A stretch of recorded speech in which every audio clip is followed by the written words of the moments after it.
خواب کی شرعی حیثیت۔ انسان کو اللہ پاک نے بہت سی وہ نعمتیں عطا فرمائیں جو کسی دوسری مخلوق کو میسر نہیں۔ انہی میں سے ایک نعمت خواب بھی ہے۔ رسول اللہ صلی اللہ علیہ وسلم نے ارشاد فرمایا، نبوت ختم ہو گئی، اب میرے بعد نبوت نہ ہوگی، ہاں بشارتیں ہوں گی۔ عرض کی گئی، وہ بشارتیں کیا ہیں؟ ارشاد فرمایا، اچھا خواب آدمی خود دیکھے یا اس کے لیے دیکھا جائے۔ کبھی خواب مستقبل میں پیش آنے والے کسی واقعے کی خبر دیتا ہے، جیسا کہ سورہ یوسف میں اللہ پاک نے ارشاد فرمایا، یاد کرو جب یوسف نے اپنے باپ سے کہا، اے میرے باپ، میں نے 11 ستارے اور سورج اور چاند دیکھے ہیں، انہیں اپنے لیے سجدہ کرتے دیکھا۔ بہت سے خواب ہمارے خیالات، خدشات، حالات کی وجہ سے بھی ہمیں دکھائی دیتے ہیں۔ ان میں سے بہت سو کی تعبیر نہیں ہوتی۔ بعض خواب شیطان کی طرف سے بندے کو پریشان کرنے کے لیے بھی ہوتے ہیں۔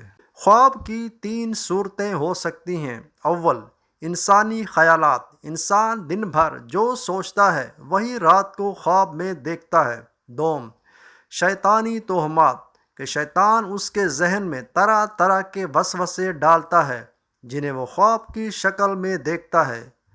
خواب کی دونوں قسمیں حقیقت میں خواب نہیں بلکہ محض توہمات ہیں۔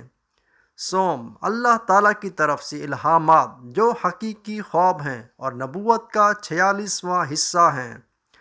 چونکہ ان تینوں کے درمیان فرق کرنے کی کوئی یقینی صورت موجود نہیں، اس لیے شریعت میں خواب حجت اور دلیل نہیں ہے، لہذا خواب کی بنیاد پر کوئی فیصلہ کرنا ضروری نہیں ہے۔ البتہ صرف انبیاء علیہ السلام کا خواب وحی کی حکم میں آتا ہے، اور مومن کے اچھے خواب مبشرات یعنی خوشخبری میں سے ہے۔ انبیاء اور عام لوگوں کے خواب میں فرق۔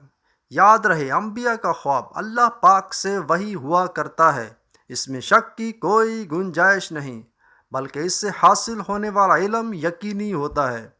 ام المومنین حضرت عائشہ رضی اللہ عنہا نے فرمایا، رسول اللہ صلی اللہ علیہ وسلم پر وحی کی ابتدا اچھے خوابوں سے ہوئی ہے۔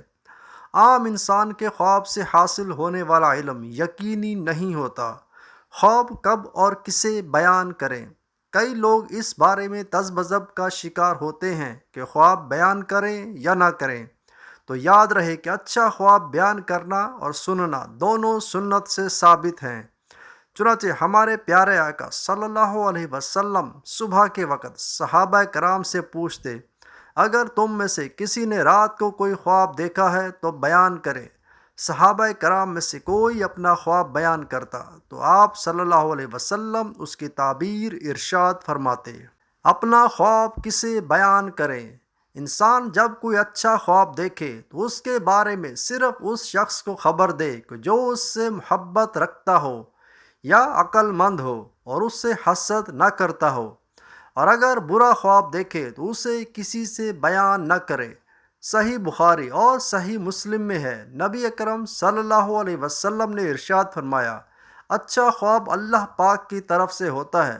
جب تم میں سے کوئی پسندیدہ خواب دیکھے تو اس کا ذکر صرف اسی سے کرے جو اس سے محبت رکھتا ہو، اور اگر ایسا خواب دیکھے جو اسے پسند نہ ہو تو اس کے شر سے اور شیطان کے سر سے اسے پناہ مانگنی چاہیے، اور اپنی بائیں طرف 3 مرتبہ تھتکار دے، اور اس خواب کو کسی سے بیان نہ کرے تو وہ کوئی نقصان نہ دے گا۔ اگر انسان برا خواب دیکھے تو بائیں طرف 3 بار تھوک دے اور اعوذ پڑھے، اور بہتر یہ ہے کہ وضو کر کے 2 رکعت نفل پڑھے۔